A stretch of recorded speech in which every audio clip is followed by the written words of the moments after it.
We are really excited tonight to have our own Dr. Derek King give this month's lecture. This is the first time we've done that. We've brought in people from all over the world, and we scoured the world tonight. And the best person in the entire world we could find just happened to work right here. We're super excited for Derek. Just a little bit of bio for those of you who don't know Dr. King. He was born in Beaver Dam, Kentucky, Ohio County. Yes, I know you're from Beaver Dam, Kentucky, so you're also his brother-in-law, so you want him to get you a Christmas gift, making noise. But he graduated from the University of Kentucky with a degree in political science. Derek then came on staff at CSF as a part of our staff, and while he was on staff here, also then decided, after a couple of years on staff, to go to Asbury Seminary. So he did his M.Div, his Master of Divinity at Asbury.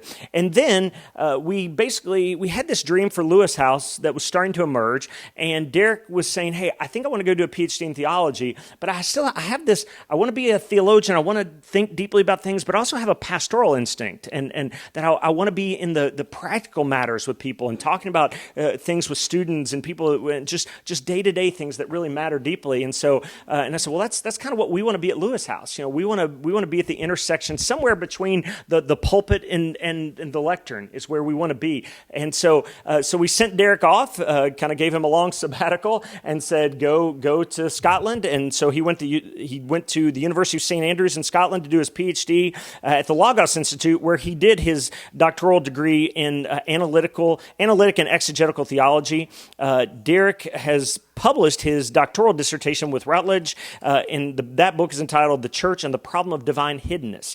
So divine hiddenness was a theme of how, when God is hidden or seems to be hidden, we can't see him. How do we think about that? How do we deal with that? And so that was his dissertation topic. He has also just kind of turned, as I think the screen we had up here earlier, a popular level book, because the other one, that's more serious academic theology. You're like, okay, I want give me something a little bit shorter. His newest book is published with Cascade Books, Faith Without Belief, A Guide for Doubters. Derek also has a forthcoming book. In fact, I think his manuscript is due in the next few weeks. Is that right?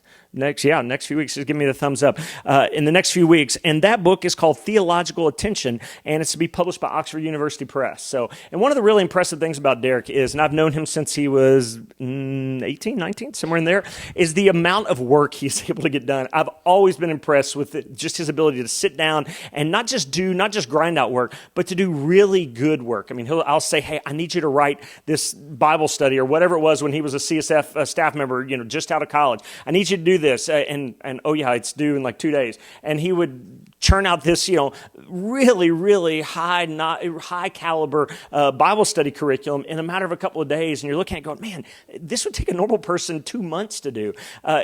God's really gifted him with the ability to sit and to focus and to do really, really good work. And so I'm just so honored to have him here tonight.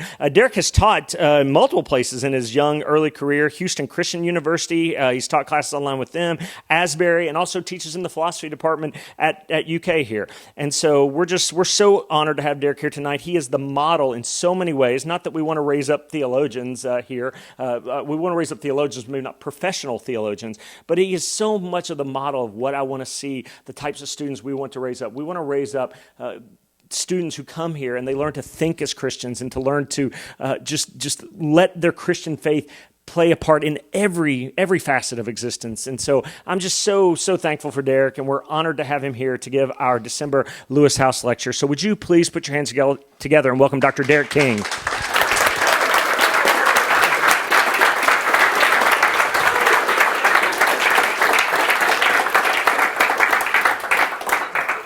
Thanks, Brian. All that work was just ChatGPT. I didn't actually do it.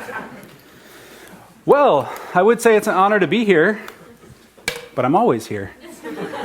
And I guess there's not really much honor in being invited to speak at a place that you helped start, but I am honored anyway. I'm honored that the Lewis House staff thinks that my work is interesting enough to invite me to speak alongside so many excellent speakers, and that's, I guess, also kind of a self-brag. I really am impressed with our own lecture series, and has nothing to do with me, but I'm really excited about the spring, so I hope you all are out for that as well. Fortunately, the Lewis House team did not spot my elaborate ruse, to get my face plastered all over our promotional materials beside the word good looking. So that worked out really well. So tonight's already a win. And since I've already delivered on the title of my talk, I don't have to take some of the pressure off, you know. I should add, too, that I'm honored that you all would show up. Very chilly evening, very windy evening. A little Lewis House history. This is not actually the first time I've been up here for a Lewis House lecture before. A few years ago, I was up here also a chilly evening, and there were over 900 in attendance. I have no idea what could possibly explain the discrepancy between today and then, but here we are. Okay, I should probably get to talking about attention. Because the average attention span, according to the latest research, is about 47 seconds. Yeah, that's pretty discouraging. 47 seconds. And so that means that most of you in this room have already stopped listening to me at least once or twice because I've been talking for more than 47 seconds. Now, there is some good news. That 47 seconds corresponds with, it was a study of workers who are working on a screen, and it's how long they spent on one task before getting distracted or moving on to the next one. But it does show, the research shows a pretty steep decline. About 10 years ago, that number was about 75 seconds. So not quite, but almost cut in half. And 10 years before that, it was about 2.5 minutes, or 150 seconds, which means every decade or so, our attention span is being cut in half, which is, I think you would agree, not a very encouraging trend.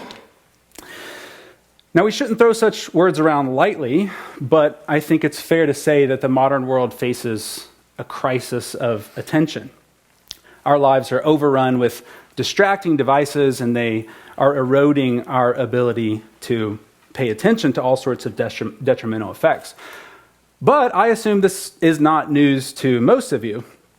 Since I've already delivered on the title of my talk, I'll move to the subtitle, Why Attention Matters More Than You Think. Now, I probably don't need to convince you that attention is relevant for spiritual formation, even necessary to spiritual formation. But I suspect many of us think of attention as instrumentally relevant to spiritual formation. It's a means to an end. So I need to give attention in order to pray or read my Bible, the real work of spiritual formation. But tonight, I want to argue that attention itself is a spiritual discipline, even when, and perhaps especially when, it's directed at the otherwise mundane or ordinary. So let's get the boring stuff out of the way. What is attention? The philosopher and psychologist William James famously said, everyone knows what attention is. And there's some irony here that psychologists and philosophers have been arguing about what attention is ever since. There's really no widespread agreement on what attention is. And yet, there was a sense in which James was obviously right. We all know what the experience of giving attention is. You all are giving me your attention right now. My child is 3. He can't count to 20, but he knows what I mean when I say, pay attention. Whether he does or not, of course, is a different matter. For the experience of attention, we know it when we see it, even when we can't define it. Still, researchers can't seem to find that one single process simply called attention. And I think there's actually a really simple explanation why that is. There is none. There is no single cognitive process called attention. The philosopher Christopher Mole argues that attention is an adverbial phenomenon that he describes as cognitive unison. Now, that's a mouthful, but the ideas are relatively simple. So Mole says that attention is an adverbial phenomenon, by which he means it's not a single process that we initiate, but it's a way of doing something else. So he gives the example of haste for another adverbial phenomenon. I don't pay attention in the abstract. I listen attentively, look attentively, pray attentively. If I want to, you might think of it like this. If I want to do some work on my house, I have to figure out what's the task I want to accomplish, and then what are the tools necessary to accomplish that task. over the last year, with the help of YouTube, I've had to replace the faucets in our bathrooms and some ceiling fans. And the tools that I needed to accomplish each of those tasks were very different, even if maybe there was some minor overlap between the two. And I think attention is kind of like that. If we isolate any act of attention, we can look at the cognitive tools involved in that, but those cognitive tools might not be involved in every other act of attention. So which cognitive tools we need depend on the task. So the cognitive tools you need to listen to this talk tonight, for example, are not the same tools you need, for example, to find your lost car keys, to drive a car, or to chop an onion. But they are roughly the same set of tools you need to cover all of our bases, listen to Taylor Swift or the Beatles. Got one Taylor Swift fan in the audience. The Beatles or another lecture, right? So I can probably listen to Taylor Swift and chop an onion at the same time because there's not very much overlap there between the cognitive tools involved in each, or I can listen to the Beatles and drive a car. But if you tried to listen to this lecture tonight while also listening to Taylor Swift, that would be considerably more difficult, if not even an impossible task, because I need the same cognitive task to do each.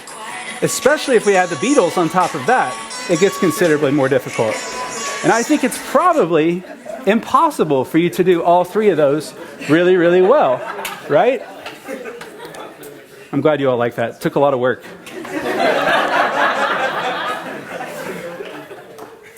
So our attention is not designed for that. That was just attention overload. So what Moll calls cognitive unison is when the tools that are useful for the task at hand, we're using only for that task and not directing them to somewhere else. So if just for a moment you were sucked into Taylor's sweet tunes, you didn't give your attention to me. Even again, if just for a minute, you weren't giving me your attention. So we achieve cognitive unison when we use those tools only for the task we want to accomplish and don't direct them anywhere else. Now, that doesn't stop us, of course, from trying to multitask. Of course, we can do multiple things at once. I can walk and talk and chew gum all at the same time. Not that impressive. But the reason I can do those things is the cognitive tools needed for each of those tasks is pretty different. Or my brain can kick into a kind of what psychologists call automatic processing, to where I'm kind of habituated to do this act. I know how to do it so well, I don't even really need to think about it anymore. It's why you can drive home, almost black out, and just kind of wake up in your driveway and think, how did I get here? Because it's just an automatic process for you. But you couldn't do that if you were driving in a foreign city in the middle of a snowstorm. Okay, I was kidding. That wasn't me. I have some music in here, so I was just making sure that something wasn't coming on there. So our minds are not designed to do several tasks at once. There's a now famous experiment that shows just how well our attention can lock on to something. And I was subjected to this experiment as an undergraduate. Perhaps you're familiar with it. In this large psychology class across campus at Memorial Hall, the professor gave these instructions to count the number of basketball passes made by the people in white shirts. Well, I had practiced for this moment for years by playing the hat shuffle on the Jumbotron at baseball games. And I did correctly count the number of basketball passes. But I unfortunately missed this gorilla that walks into the middle of the basketball players, does a little dance, and then walks out. Oops. So around 50% of participants in that do not see the gorilla. So thankfully, I'm not alone. I don't know if you all have done that before, but it's pretty popular now, so I think most people would see the gorilla.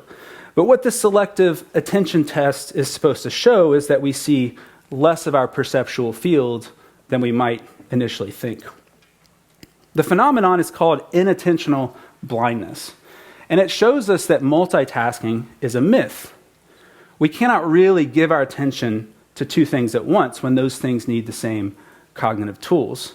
As the researchers Christopher Chabris and Daniel Simons put it in their book about the experiment, attention is essentially a zero-sum game.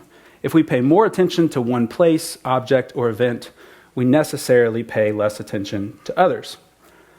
So you may think that you are, at the same time, typing an email to your boss and binging Gilmore Girls, but what you're actually doing is what psychologists call task switching.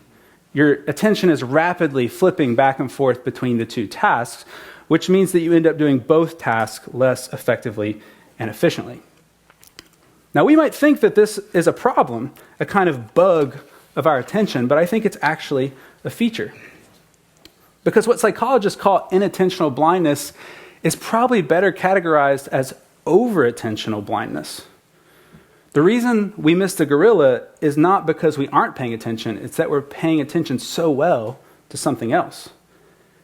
Notice that the video starts with the challenge to count the number of basketball passes, and that's the only way the experiment works, because counting the passes is essentially a magician kind of snapping his fingers. There's the misdirection of your attention to look over here, and without that misdirection, we're all going to see the gorilla.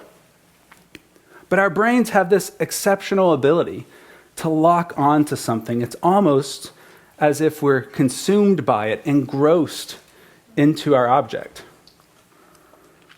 If this is right, if our brains do have this exceptional ability to lock on to something and multitasking is a myth, I think it means we better give our attention to the right things. The 4th century theologian Gregory of Nyssa recognized this. In one sermon, Gregory says, "We become like that which we look upon." And he gives this vivid analogy of a mirror. He says, he says the human soul is like a mirror. Imagine you're holding a mirror out in front of you, and wherever you turn, you come to bear the impression or the form of that thing that you're turned toward. So that when other people look at you, what they see is what you are looking at.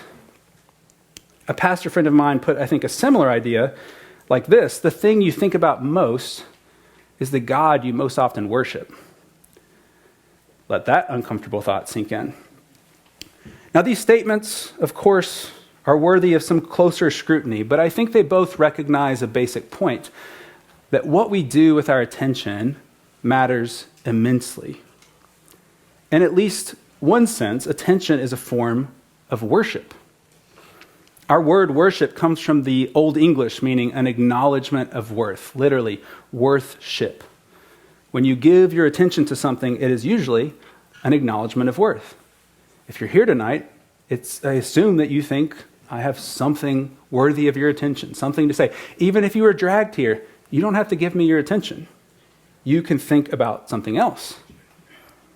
That's why attention is a gift, and one of the most precious gifts we can give, because we have so little of it. In fact, I propose we just stop saying pay attention and start saying give attention, because I'm not paying you for a service, I'm giving you a gift.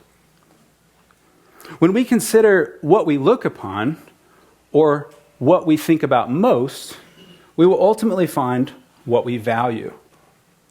And we have it on good authority that where your treasure is, there your heart will be also.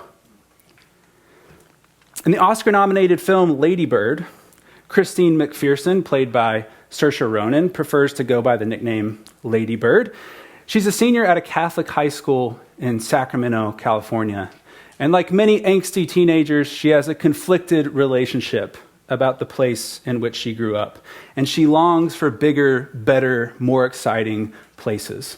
She wants to go to New York City, where, of course, all of her dreams will definitely, without a doubt, come true.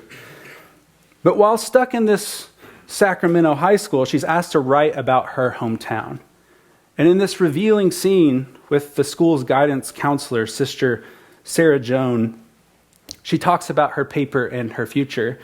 And Sister Sarah Joan, reflecting on her paper, says to Lady Bird's great surprise, "You clearly love Sacramento." Well, Lady Bird's kind of taken aback and dismissively says, "I was just describing it." And with a shrug of the shoulders says, "I guess I pay attention." Sister Sarah Joan replies, "Don't you think maybe they're the same thing, love and attention?" Now, Sister Sarah Joan might overstate her case a little. I'm not interested in defending the claim that every act of attention is necessarily an act of love or an act of worship, but I think she's right to detect a close connection between love and attention, especially when we consider how we give our attention. Now, we don't have to get bogged down by the details of different kinds of attention, but I want to turn now to the quality of our attention. How we give our attention is just as important, if not more important, than what we give our attention to. So in case I'm already losing your attention, let me try to snag it back by saying something absolutely outrageous and provocative. Cutting an onion can be more spiritually formative than reading your Bible. Now, before you start the heretics pyre on the front lawn, let me stress the can be in that sentence. Cutting an onion can be more spiritually formative than reading your Bible. Father Robert Farrar Capone was an Anglican priest who liked to cook, so he wrote a book about cooking and God called Supper of the Lamb, which is an excellent book, and a few lucky souls can purchase it upstairs after this if you'd like. It's a really difficult book to describe. I don't envy the bookstore or the library that has to categorize it into one section. It's one part memoir, one part theology, one part philosophy, one part cookbook. It's a nice little, beautiful arrangement of ingredients that makes for a delicious dish. Well, earlier in the book, he invites the reader to grab the first ingredient, a mature onion. And then he says, introduce yourself to it. Get acquainted with it, and then sit with that onion for 1 hour. One onion, 1 hour, giving it the most careful attention you can muster. You're convinced you know what an onion is until you sit and stare at it for 1 hour. Capone proceeds in glorifying detail to describe the beauty of an onion in ways I can assure you've never heard an onion described before. I'll spare you the details. But before moving on to the next ingredient in the dish, Capone says this, and this is a long quote, so stick with me.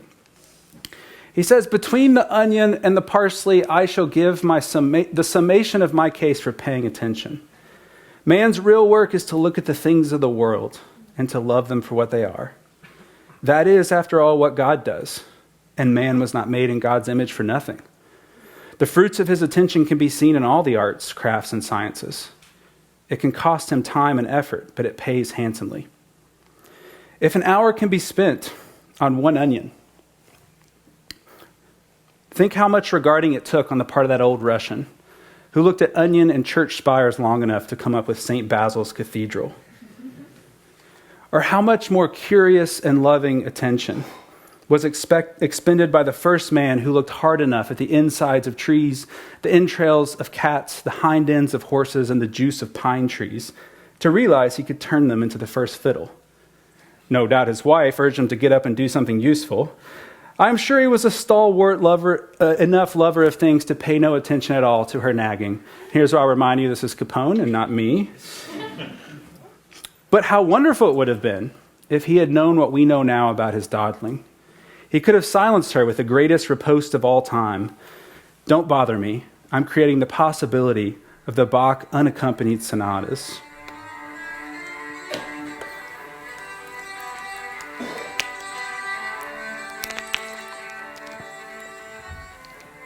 To give our attention is to open ourselves up to the world, to be affected in fresh or surprising ways. Capone says a man's real work is to look at the things of the world and to love them for what they are. I think that's right. I think that's what Lady Bird does with Sacramento, even without realizing it. That's what Capone does with the onion. But he takes it maybe even a step further than is necessary. Maybe our staring at an onion or looking at the inside of a tree will inspire some glorious invention. But it may not. When the object of our attention is part of God's good creation, and we find it within ourselves the ability to delight in it for its own sake, we, in our own small way, image God. Whatever the result, when you truly give your attention to something God created, you do something holy. We don't appreciate enough how the act of attention, apart from whatever spiritual ends we might envision, is itself spiritually formative. Our vision of attention, or what attention does, is too thin. I agree with the 20th century philosopher Iris Murdoch. We need a new vocabulary of attention. Murdoch thought attention was not only a moral concept, but the central moral concept. She was especially critical of the standard moral philosophy of her time, which she deemed too focused on actions and ignored what happened in our heads or how we see the world.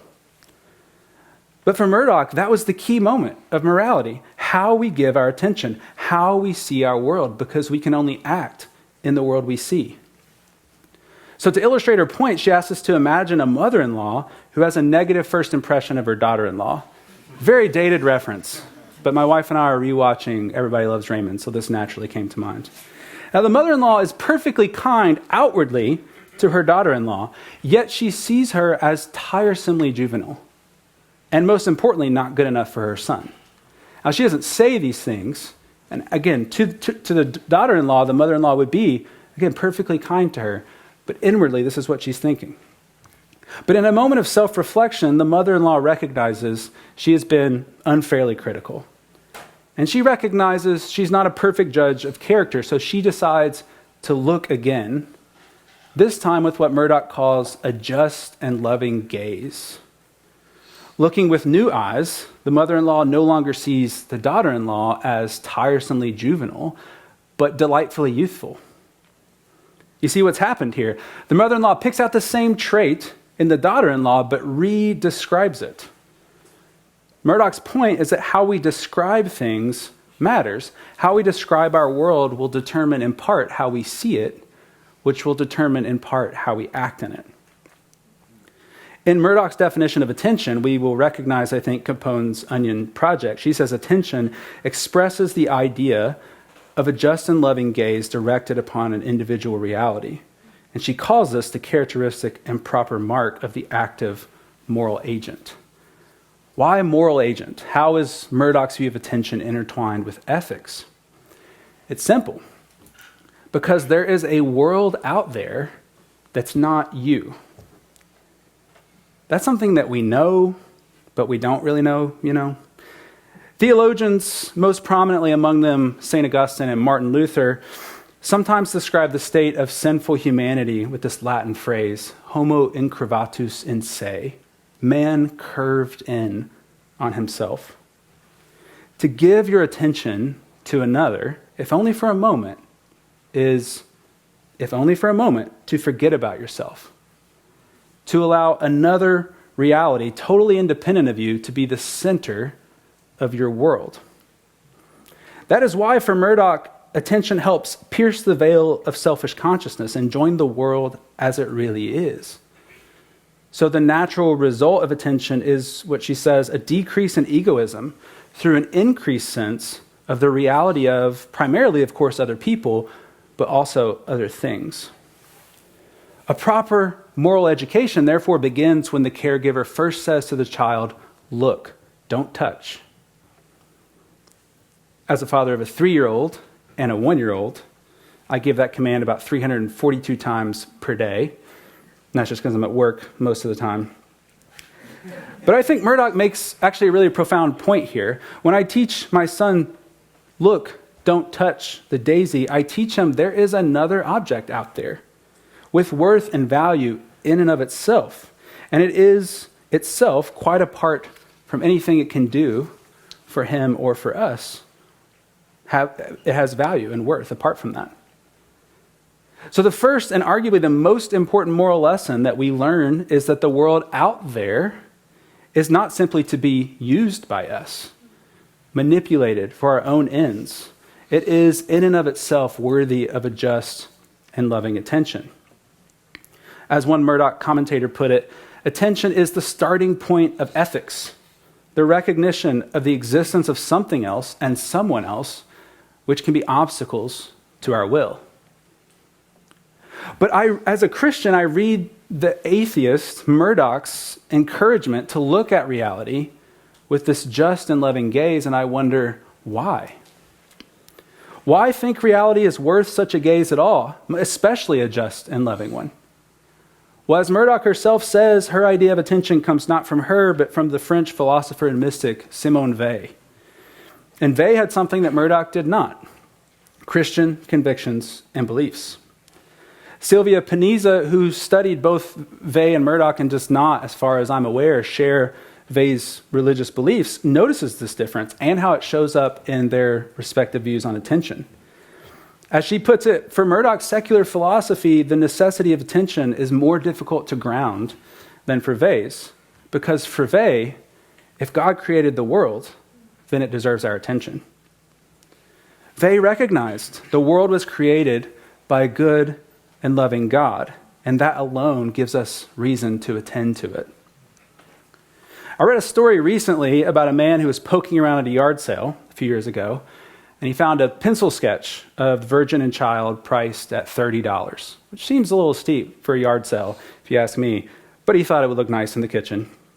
Maybe you've done something similar. You find a nice piece of art, you look over it, kind of appreciate it, you hang it in the kitchen, and there it sits in the background for a while. But what if, like this man did, you later found out that this was an original drawing from the great German artist Albrecht Dürer, valued somewhere between $30 and $50 million. I assume most of us will be running to Sotheby's after that. But price tag aside, I think it would actually change the way we looked at the piece. Not just for what it could give us or the value of it, it would actually change the way we gave our attention to it. Chances are you would look a little closer than you did before. You'd probably appreciate new features. I assume you're more likely to assume that the piece is a good one, maybe even an excellent one. And so you would probably conclude that the sketch is worthy of close attention only in virtue of who drew it.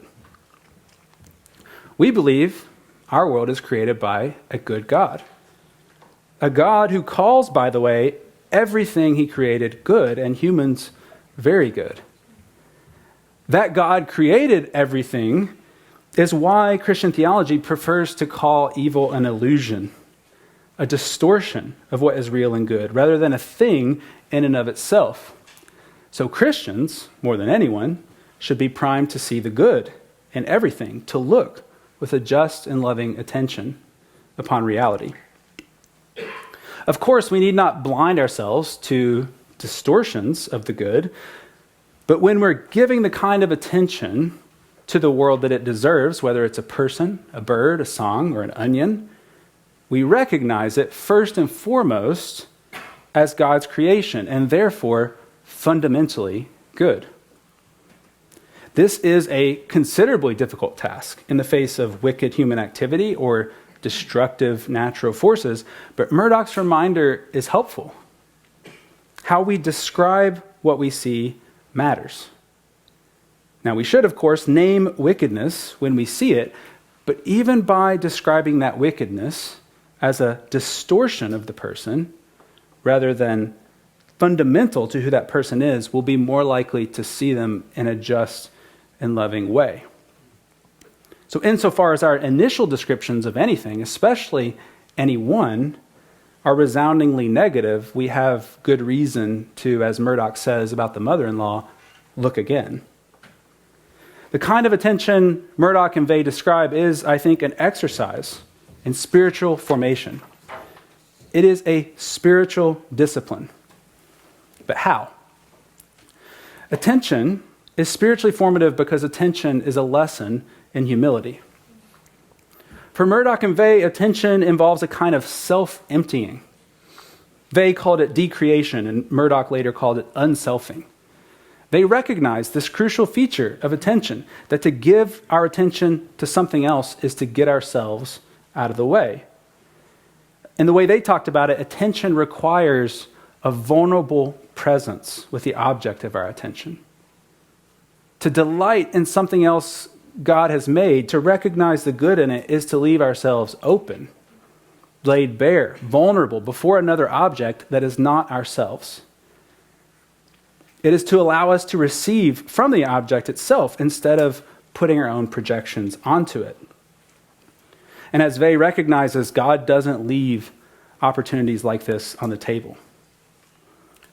A cursory, distracted read of our Bibles, of course, may be very spiritually formative, because the Spirit works even in our weaknesses and distraction, and God's words have an unparalleled ability to shake us from our slumber. But I suspect that truly giving our attention to an onion giving our attention, that is, to God's creation, will be more spiritually formative than merely skimming our Bibles to check off a quiet time or looking for verses to win a theological argument with a friend. I don't know if that's something you all do. I do that a lot. To give our attention fully to something is to shake off our self-absorption and our tendency to be curved in on ourselves. They thus recognize that attention is a spiritual discipline. In fact, she argued that all attention is training for prayer.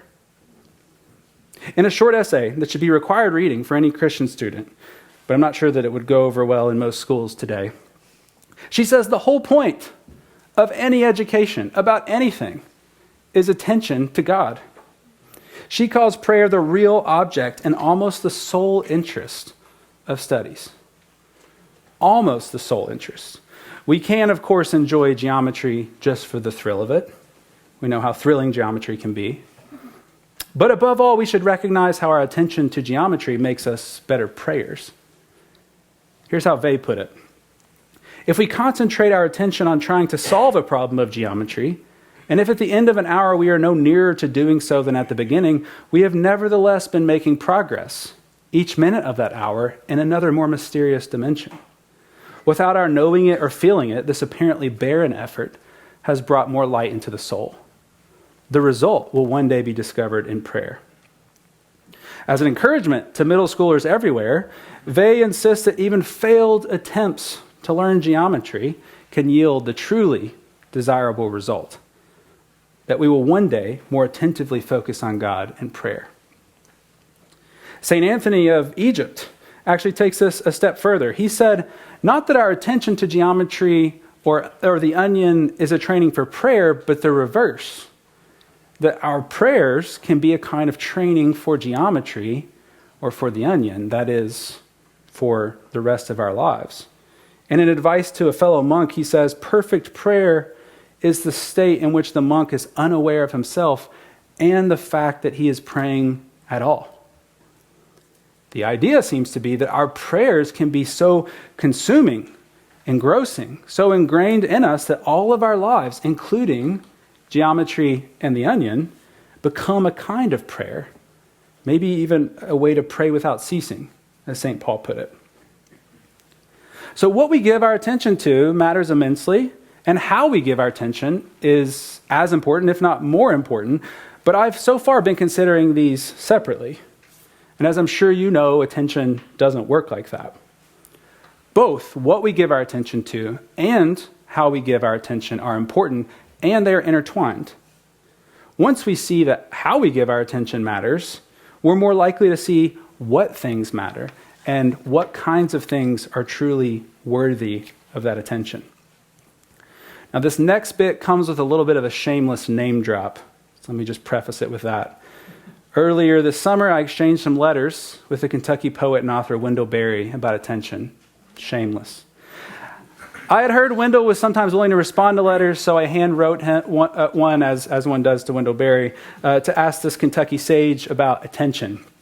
And in his first letter, I did get his permission to tell other people about this, by the way.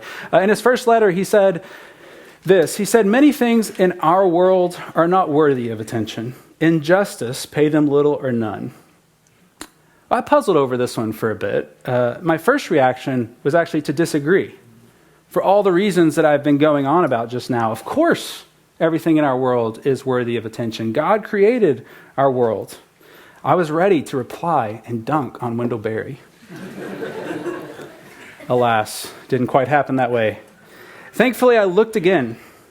When he wrote "our world," I noticed that he wrote it with quotation marks. Now, it's always a danger to read too much into punctuation, but I think it's clear enough why he did it.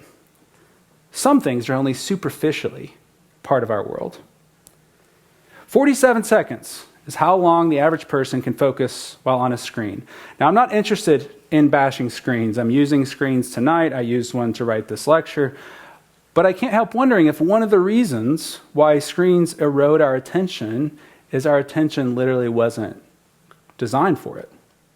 They are not part of our world, but only our world, only superficially part of our environment. Ironically, screens are designed to capture our attention, and in one sense, they do that extraordinarily well, but in another, they fail miserably, since they're constantly scraping away our capacity to give attention to them. Some things just aren't worth our attention, at least not the kind of tension I've been describing tonight. And I suspect in most cases, we just know what those things are. There's no need to come up with a list. Usually, they demand it. In describing the unselfing of attention, Murdoch recounts this story. She says, "I am looking out of my window in an anxious and resentful state of mind, oblivious to my surroundings, brooding perhaps on some damage to my prestige. Then suddenly I observe a hovering kestrel. In a moment, everything is altered. The brooding self with its hurt vanity has disappeared. There is nothing now but kestrel. And when I return to thinking of the other matter, it seems less important. And of course, this is something which we may also do deliberately. Give attention to nature in order to clear our minds of selfish care." Increasingly, psychological research confirms the benefits of being outdoors. I'm no outdoorsman, I'm no Wendell Berry, but these researchers find that consistently being around open, green spaces make people more happy, make them less likely to struggle with mental health problems and mental illness, and is even linked to better performance in cognitive tasks. Now, scientists don't tend to study humility, but I'm betting there's a link there too. Murdoch's kestrel example is only one example, but I suspect that most of us in here have a similar story. A time when you were struck by natural beauty, reminded that the world is bigger than you. I recently listened to a talk by an astronomer on the fine-tuning argument, which is an argument for God's existence from the way the world seems so designed. And he joked that instead of his talk, he should just put up this video of a hummingbird and sit quiet for 45 minutes. I think I probably could have done the same thing. Some objects are worthy of attention, and they are worthy even of a certain kind of attention. Of course, it's not just nature. Other people, sacred objects, or like Russ Ramsey helpfully reminded us last month, art. These things are beautiful and draw our attention. Influenced by the Platonic tradition, Murdoch ties attention to the beautiful. So art and nature are her prime examples. By an almost erotic longing, we are drawn to beauty. So we are more struck by beauty, like Murdoch seeing the kestrel, than deciding to give our attention to it. But Vey recognizes this is not enough. It's not that she would deny what Murdoch says, that the beauty of nature or art draws us, invites a kind of decreation or unselfing, a self-giving, attentional humility. But Vey recognizes the Christian must also give attention to that which is not, on the surface at least, beautiful, to what does not draw our attention. In one of Jesus' most well-known parables, a man is beaten by robbers and left for dead. A priest, Levite, and a Samaritan see the man, but only the Samaritan helps him. Jesus, of course, uses this parable to illustrate the love of neighbor, how the outsider Samaritan is the one who loved as he ought to have loved, but not the religious authorities. But beneath the surface of this text, I think there's an important place for attention. When the priest and the Levite see the man, they see and pass by, is what we read. But in the original Greek, the construction implies a closer connection than between the seeing and the passing. Now, we should be careful not to read too much into this, because this is a really common construction in Greek, but nonetheless, the seeing and passing by are not split by an and in the original. Instead, it's a participle verb combo, which would be rigidly, almost incoherently in English, rendered he seeing passed by. The priest and the Levite don't see and then decide to pass by. The seeing is the passing by. Their failure in the story is in part a failure of attention, a failure to see what's really there. They don't see a man. They see a ritual defilement, a possible danger, a potential inconvenience. They see a category, a construction of their own invention rather than a man. The Samaritan, however, sees compassionately, and he exemplifies, I think, the just and loving gaze Murdoch has in mind when she describes attention. He sees a man and a suffering man. Seeing the man with this kind of attention makes him vulnerable, even when it's costly to him. I suspect, however, that most of us relate to the priest and the Levite. When we see someone suffering, if we're not oogling with a kind of self-interested curiosity, our first response is very often what? To look away. It makes us uncomfortable. Because rarely do we see what's really there or who is really there. Which is why Vey says it's a very rare and difficult thing, a miracle even, to truly give one's attention to a sufferer.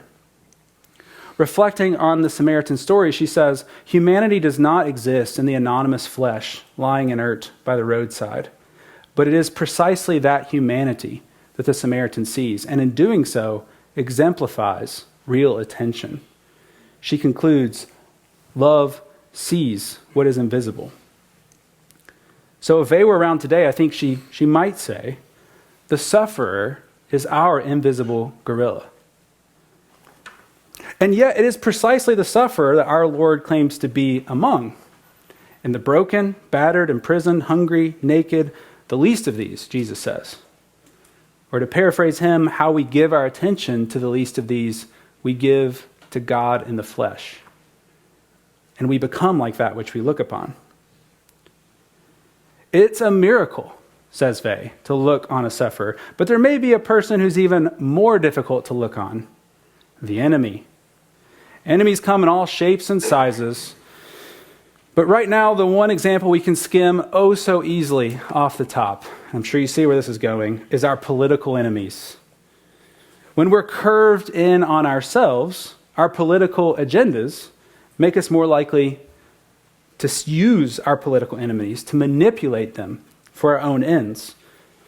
I wonder how many of us listen to hours of the candidate that we voted for, but never listen to a full speech or an interview from the person we didn't vote for, rather than just hearing them through the most extreme sound bites possible, or TikToks even, filtered through our preferred curated news source.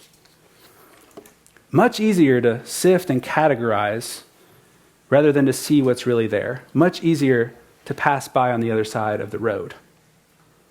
That's a failure of attention. But our Lord calls us to love not only our neighbor, but our enemy, or even to see our enemy as our neighbor, regardless of the name on their lawn signs. Attention is a training in humility. Now, I recognize this kind of attention is not easy. Thankfully, we have a great helper in our task to see the world with a just and loving vision. God's own Spirit takes up residence in us and gives us, says St. Paul, the mind of Christ. The Spirit helps us see the world as Christ himself sees it, gives us ears to hear, eyes to see, so that we can be attentive to the world that God made, and through it, see him in it. That is, after all, what our attention is for. And when we don't use it in this way, studies show we lose it. Now, when speakers wrap up talks like these, I've noticed they often conclude with thank you as an indicator that the talk is over, but I've often wondered why, because I haven't clapped for you yet. What are you thanking me for? But maybe it was this project that made me realize that they aren't thanking me for the applause, they're thanking me for my attention, which is, after all, a gift. So thank you.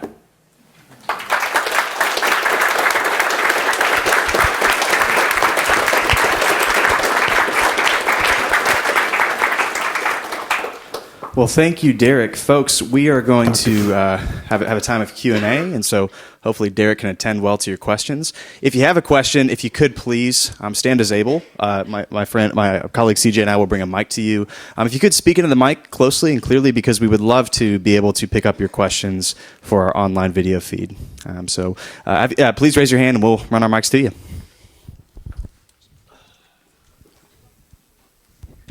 Hi. All right, Terry. What do you recommend doing when you want to attend to something and you try, but you're not attending to it well? That's a practical question, if that makes sense. Yeah. So maybe a couple of... I think, first of all, it depends on what you're trying to give attention to. That would be the first thing, because the types of habits or practices that I might recommend would probably depend on what it is.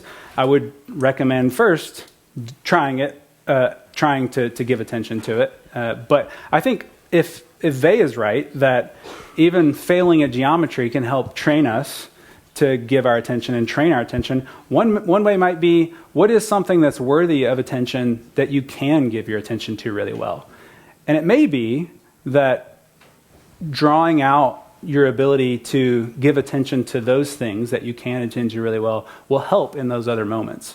But it probably does depend ultimately. And I think part of what, and I don't really get into this in the talk, but part of what I'm trying to do is I think we have a little bit more control. I mean, not absolute control, I'd say, but some sort of control over what we give our attention to. And if we really want to give our attention to it, I think we can with just more effort, even if it takes more effort. Now, again, there are exceptions to that, and we can talk about that. But I think that's one advantage of thinking about attention as spiritual formation is it seems to be something we can do if we really just do it. It's not that helpful, but just do it.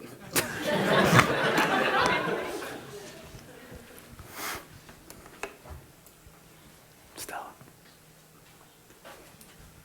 Sorry, I just thank you. Okay, so my question, which I think you could answer yes, but I'm hoping you'll answer more than that, is do you think the battle for attention is very spiritual, considering the seconds of it dwindling? I mean, that was kind of terrifying to see, and it makes sense.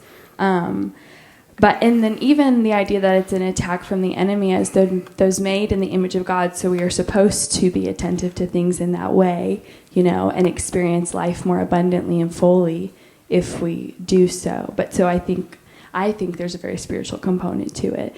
But I just wonder what you would have to say on that.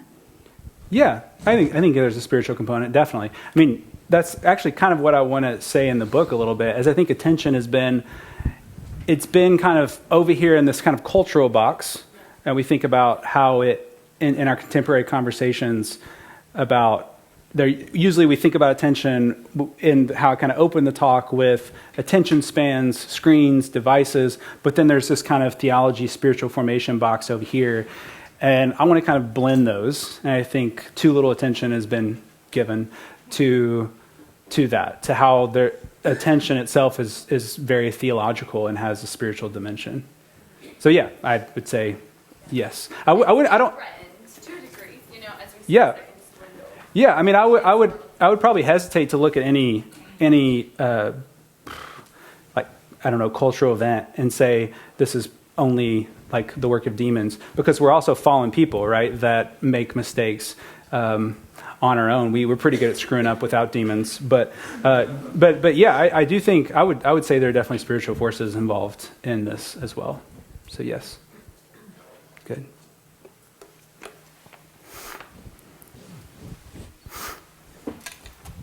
You were really kind in your lecture, I think, it had to have been intentionally, perhaps, to avoid pointing out the bad guys in the attention world or the junk food, but maybe kind of like piggybacking on some of the questions that have already been asked. With the dwindling attention spans, surely that's not happening arbitrarily. So is there, in your opinion and some of the things that you've studied, are there some attention span junk foods to avoid, to put it nicely? I know we did all use screens, and we are all on social media, and I hate it as well, but you're the expert. I'm asking for your, I don't want to put any of my things out there, but. I'm glad you didn't say I'm the expert. You almost did, but that would have been, because It's hard because social media, which I assume is kind of what you have in mind, or some more specific things that we do on the internet or on screens. I would just say I think one of the bigger problems with that is not necessarily that it exists, but how we use it. Of course, all these platforms, well, I won't say all platforms, but most platforms can be used well and with wisdom and toward good ends and in a healthy way, in a way that doesn't erode attention. So I wouldn't want to write off any particular platform and say this is just unredeemable. But it does seem like more and more evidence that they're designed to mess with our attentions. And for, I don't know if I'd call them nefarious ends, but for selfish ends in ways that they don't care about you and your attention span, they care about your money. And I do think it's important to be aware of that, and that these devices, apps, social media platforms are trying to do this to you. And if you're not aware of that going in, or that doesn't affect how you interact with them, then you probably are letting yourself get sucked into something that is going to end poorly for you. I don't have social media, but there are other things that I can get sucked down rabbit holes and lose 30 minutes whenever I just went to check the weather, and 30 minutes later, here I am, and I didn't check the weather. So we all have that experience, and so I think it's just identifying what those things are, how they affect you as an individual, because I suspect we all also have our own kind of predilections towards certain platforms, or certain things are more likely to draw our attention in than others. And being aware of that. But yeah, I wouldn't be able to go into specifics about the different platforms, or like which one is worse at this and to what extent. But I would just like to stop the dwindling. Yes. Or at least for myself. So it's kind of like, how do you stop the dwindling? Well, there's things that I'm doing that I shouldn't be, that are hurting me. Yeah. You know. I do think one way to push back on it is giving this kind of deeper attention to real objects, right? So try the onion thing, right? I mean, that's maybe, if you don't want to do an onion, do a pepper, or just sit outside and look at a tree for a while, right? These are like counter formative acts, right? That can push back on some of the ways we're otherwise being malformed, because it is almost inevitable now that most of us have to interact with screens and the internet and email, which also has this effect, because it's really not just social media. It's just the ability to have everything right there, the internet. Even without social media, I can go look up baseball scores or anything and read an article about something really interesting to me. And it's a kind of dopamine hit that it's easy to do. It's a lot easier than whatever task I'm doing. It's easier than writing a book, or even responding to an email that I know it's going to take some thought, or grading papers, or whatever it is. So, yeah, I would just say awareness of how these things affect you and which things affect you in the worst ways, trying to curb those. But, yeah, what I really want to lean into is this kind of deeper attention, these different kinds of attention that I think can help reverse these trends if we're really diligent. If we make so I call it a spiritual discipline. If it's a regular discipline in practice, I imagine this will have that kind of effect of pushing back on that. But that's not been tested, so we'll see.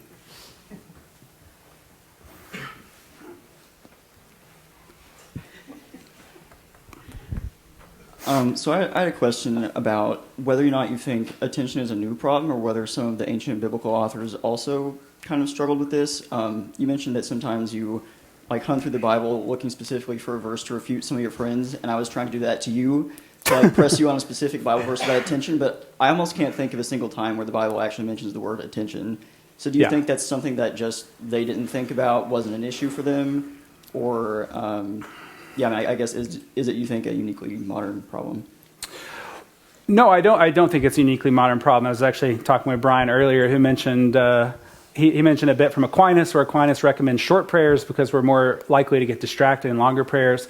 One of the books that I recommended we sell upstairs is John Cassian, who was a monk, and of course I quoted St. Anthony, and they're all really concerned with attention, and not only that, they're really concerned with distraction, which is like you're monks living in the desert and you think you're getting distracted too easily.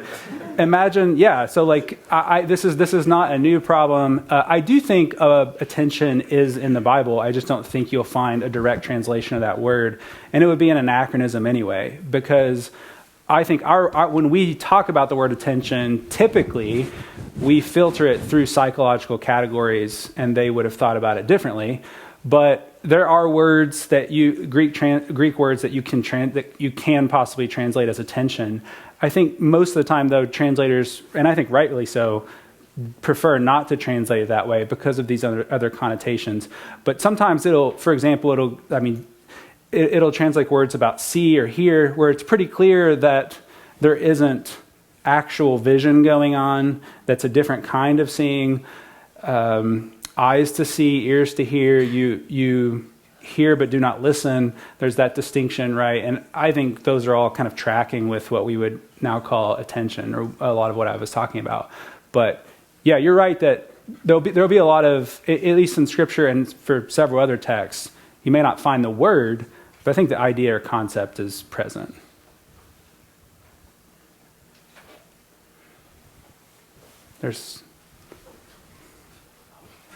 She's not that.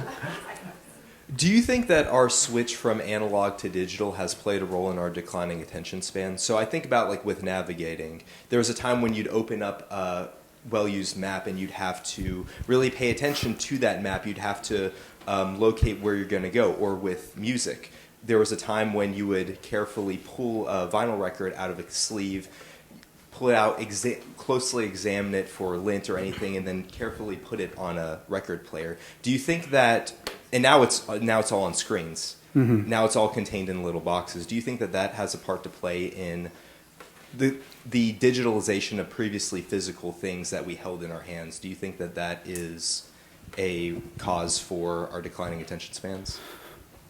Yes.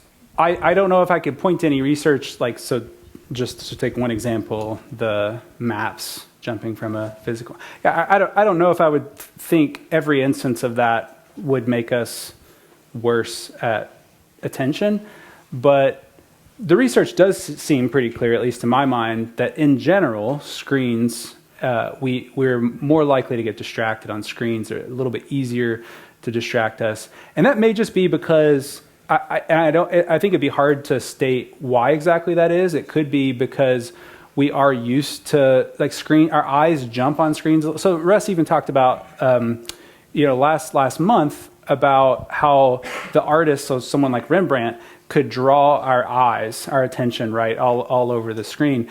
And when we see, the same thing happens in the real world, that our eyes kind of get drawn to certain things and in certain ways, and that's different than how it happens on screens. And screens tend to cause our eyes to jump a little bit quicker, partly because they're backlit, and they often have some color, some more vivid color to them. So I think even some of this, there's been some research that if you go grayscale on your phone, that actually helps. So if everything's kind of black or white, which for my phone is 3 little clicks on the right side, you can make your phone just go black and white instead of having all the colorful apps, and it's a little bit less distracting that way. So I think it's pretty difficult to parse out exactly what is the cause and exactly why our attention spans are eroding in the way that they are. But I do think it's clear that screens are partly to blame, or if not mostly to blame, in some way. But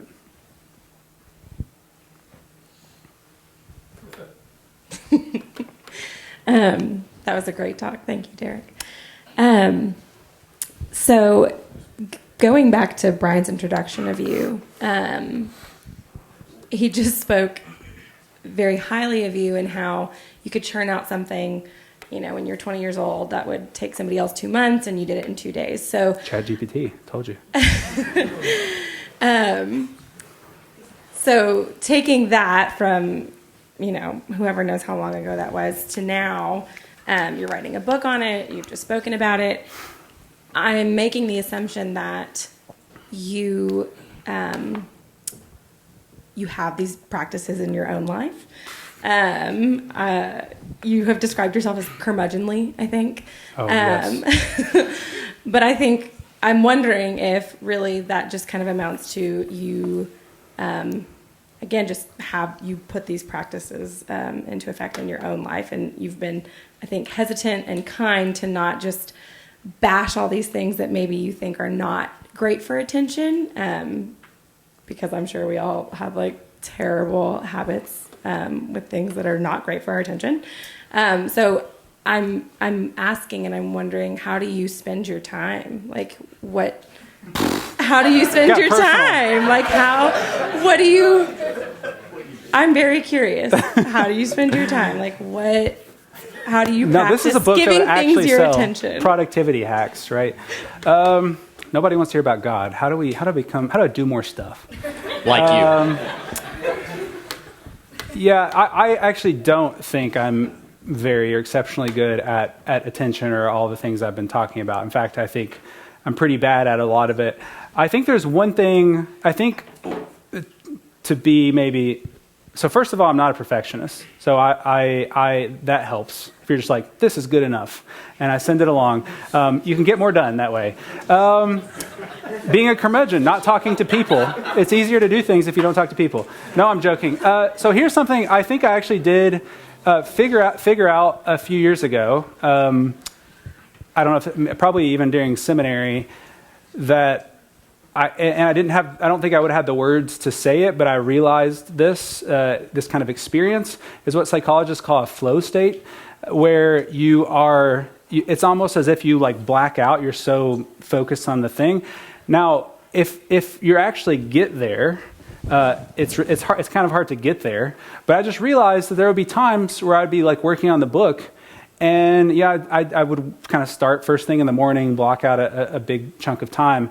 And if it took me a bit, maybe 30 minutes even, to like kind of get into it. But once I was kind of in it, it would be like 3 hours later, and I realized, I was like, oh, it's lunchtime, and that happened. It felt like a snap of the fingers, and that's a really effective way to get things done and give your attention to one thing. I don't think I'm necessarily especially good at it. I just realized instead of writing 30 minutes every day on the book, blocking off larger chunks of time in order to fully give your attention to something. So that does have some parallels with this, that it may take a little bit of time to really get into that kind of deeper state. And again, I still don't think I'm that good at it. I really just like doing this stuff. I'm one of those weird nerds that likes to read and write.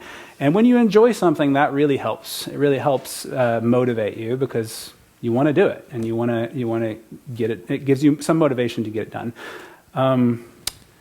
So yeah, I don't know if that helps, but that's maybe at least one practical tip that I've found very useful, and that does overlap with the science, that flow state, as they call it, is really effective in keeping your attention and being very efficient at tasks. But I don't know if that helps. Do you want me to like talk about how I start my morning or my bedtime routine or something? Yeah, that's. But those are the main things. Yes, please.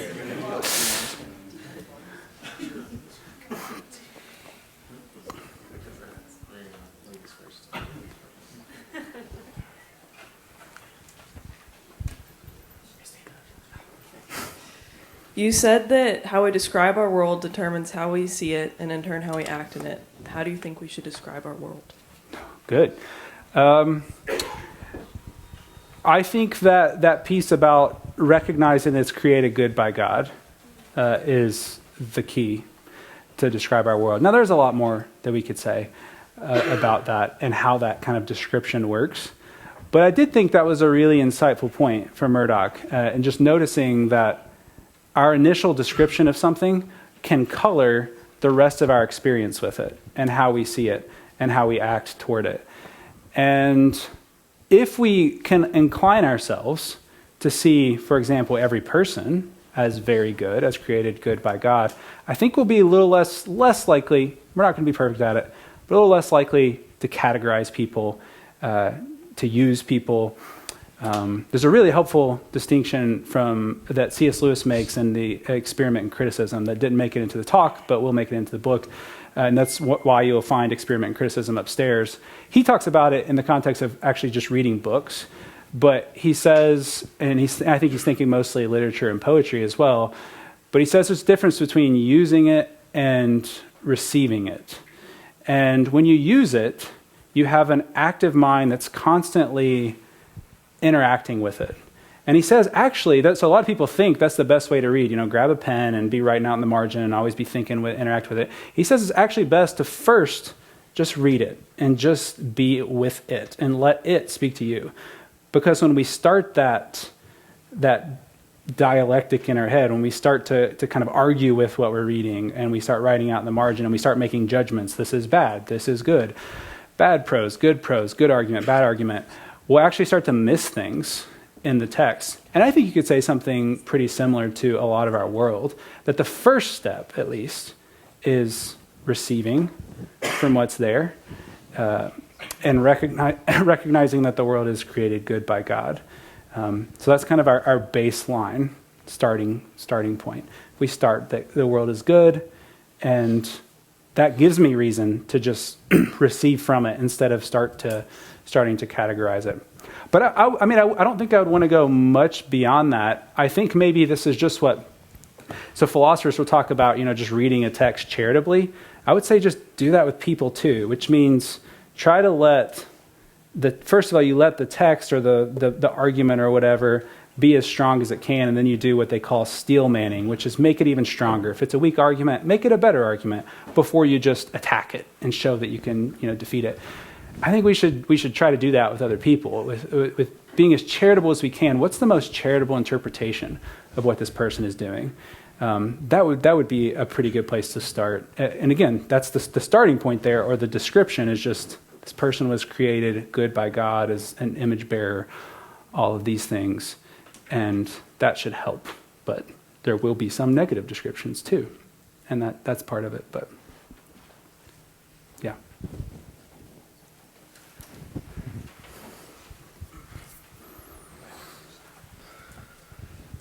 Hello, Dr. King. Hello, Aaron. Most people at these lectures start off by saying thank you for coming, so I just want to thank you for coming tonight. Yeah. So for me, when I read, like some of the authors we read in the Scholars Group, like Irenaeus and N.T. Wright, they talk about these complex things about God and Christianity, and for me, it takes a lot of my attention to understand them and think about them and process through them. So do you think there is a connection between losing our attention and losing our ability to learn these complex things and retain this information?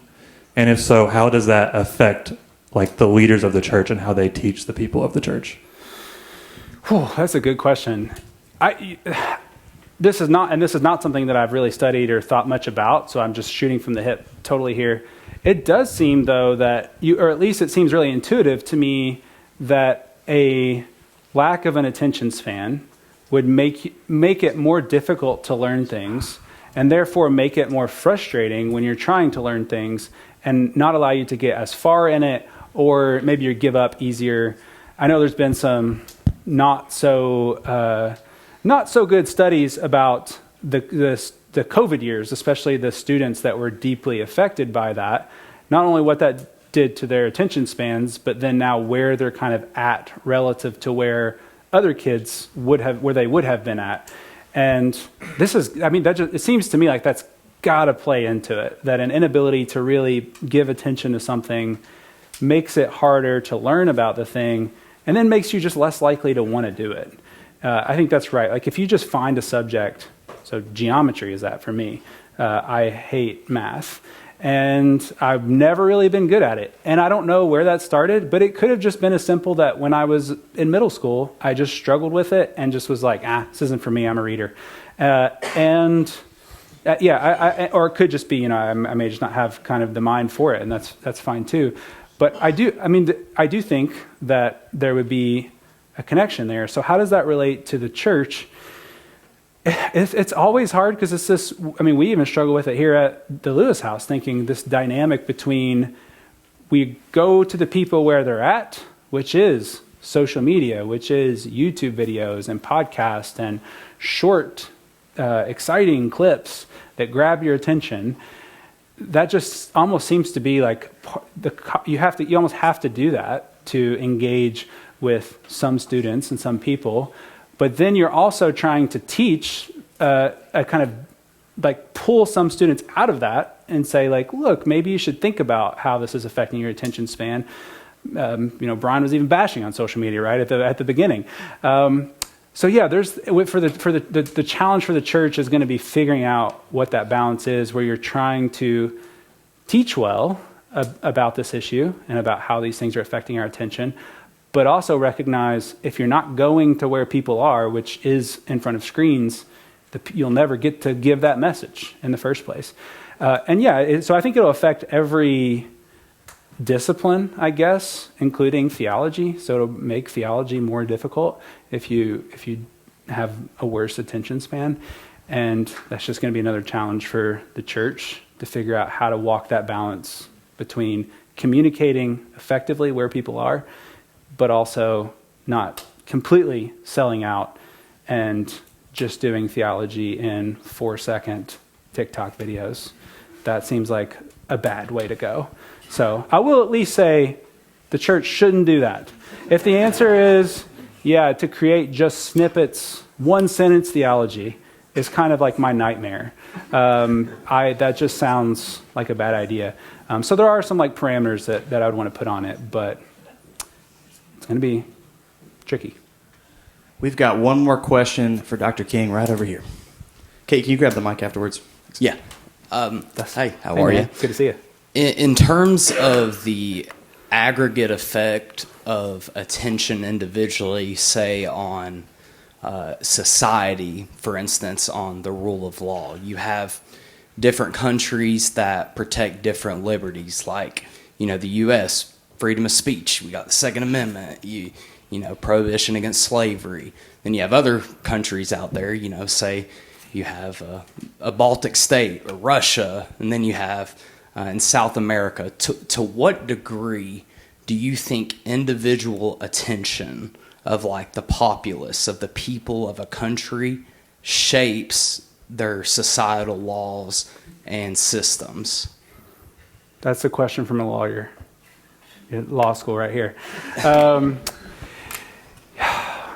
Goodness. And I'm more interested in like the effect of individual attention on macro morality of a country. Definitely beyond my pay grade. I don't really know if I have anything helpful to say to that. Certainly I would think that different cultures will, and because of the laws they make, especially around technology, social media, etc., how this actually plays out is going to be different depending on the culture you're in. That's true on a micro level. So if it's your family, like the family you grow up in and the kind of habits or practices that they instill around technology or attention, those are going to be important. And also the micro habits. What are the macro as well, the laws that a country makes. But I would think it'd be really difficult to kind of predict how it will play out beyond that. Is that what you had in mind, that like laws around like social media or the internet? Yeah. In general, that actually answered it directly. What I wanted. Okay, well, great. Yeah, it's all that easy. Which questions were all that easy? Well, put your hands together and just thank Dr. King.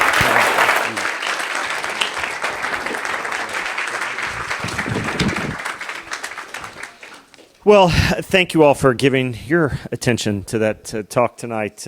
Man, just so good. So proud of Dr. King up here. Last couple of announcements. A reminder, check out our library. If you're here, you've not seen that. We do have our book tables upstairs above, and with some great resources, some really interesting kind of titles around this topic that I think you'll find interesting. Reminder about Abigail Favale on January 21st, Tuesday night. If you are interested in being a patron, I know we've just had different people come here say, hey, I've enjoyed these lectures. I'd love to be a sponsor of one of these lectures. We'd love to talk to you. You can fill out a patron card and give it to myself, Dr. King, the rest of any of the people you saw running around here, any of the staff. And again, thank you for giving your attention tonight. There are some treats upstairs as well in our kitchen area. So if you're like, hey, I need some calories, I've just been burning a lot of mental calories here thinking through all this. We do have some treats upstairs. So thanks for coming, and we'll hope to see you in January.